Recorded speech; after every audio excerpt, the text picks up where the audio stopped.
En marge d'un rassemblement plutôt bon enfant, les accrochages se sont succédés. Quelques milliers de manifestants tentaient alors d'envahir l'avenue, pourtant interdite à la manifestation.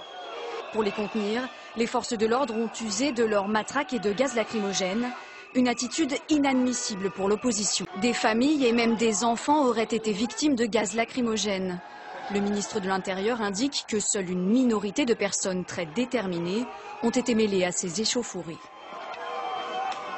La police de Paris, accusée lui aussi de mauvaise gestion, ces affrontements sont au contraire de la responsabilité des organisateurs. 6 personnes ont été mises en garde à vue et près d'une centaine arrêtées.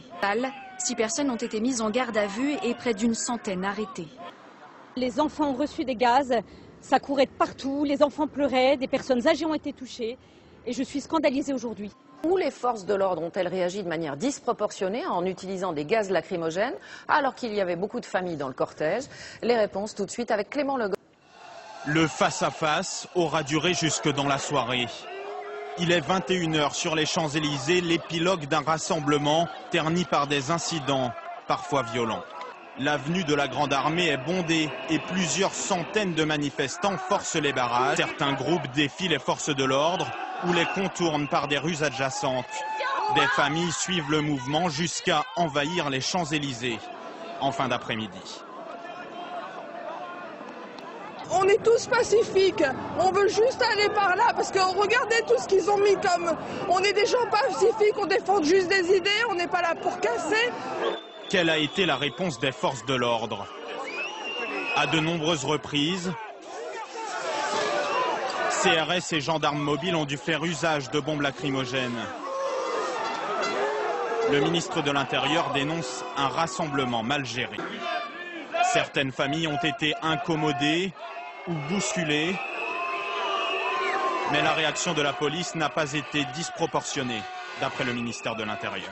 Cette question du débat sur le mariage homosexuel a en quelque sorte été tranchée par les Français lorsqu'ils ont élu François Hollande l'an dernier. François Hollande, écoute-nous! Voilà. Monsieur le Président, François, mon ancien professeur, mon président actuel.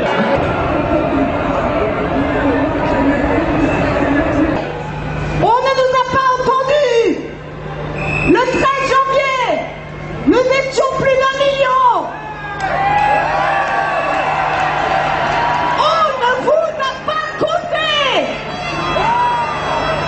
700 000 manifestants pacifiques ont disparu devant les yeux de la préfecture de police. On ne lâche rien. On ne lâche rien. On ne lâche rien.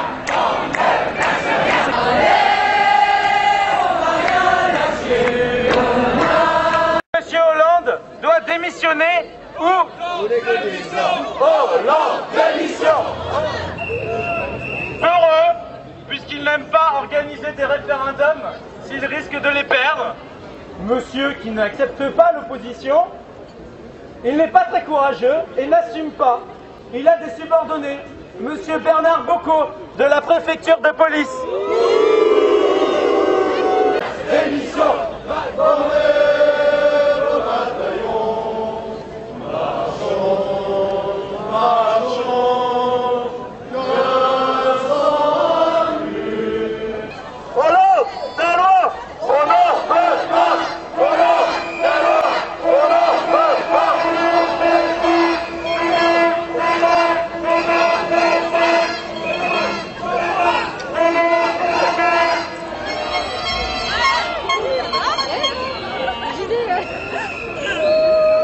Peuple français, peuple du monde, vous êtes ici assemblés, beaucoup vont encore arriver.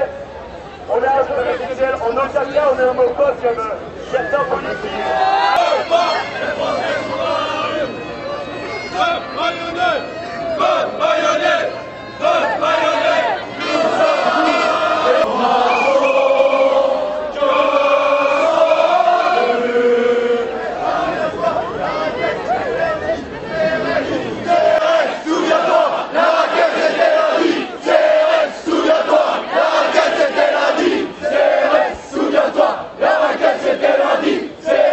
Souviens-toi, la raquette c'était la vie.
droite. Doucement à droite, les gars.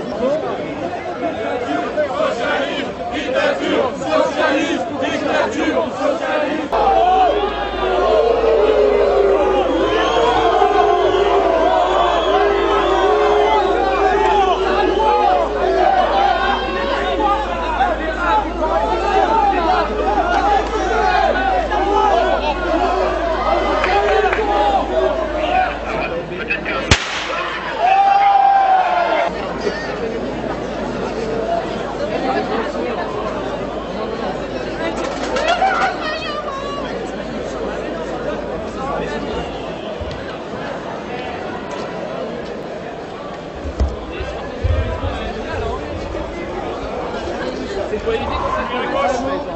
Gauche. Tranquillou les gars.